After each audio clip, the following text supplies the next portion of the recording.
Welcome to the Slop Temple. We pray this video helps. You start by confirming the watch is charged and turned on. That's essential, or signals won't respond. Next, open Garmin Connect on your phone or desktop and note the watch's last known location. It narrows the search area. Once done, make sure your phone has reliable Wi-Fi or cellular to load map tiles. Bring a flashlight and plan a route using that last location. Begin at the closest accessible point so you can triangulate movement quickly. You now use network clues and tools beyond Bluetooth. First, check Wi-Fi or home router logs if the watch might have connected. Routers sometimes show device names.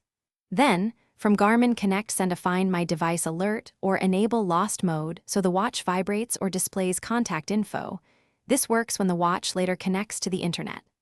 While waiting, physically search likely micro-locations under couch cushions, gym lockers, car seats. You finish by expanding outward and using official channels.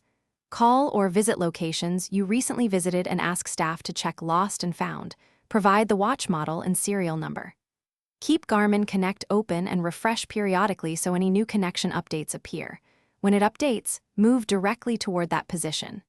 If no sign appears, file a police report and give them the serial /MA.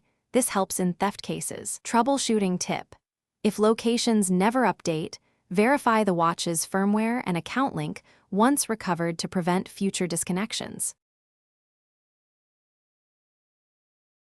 Thanks for watching. Consider subscribing if we helped you.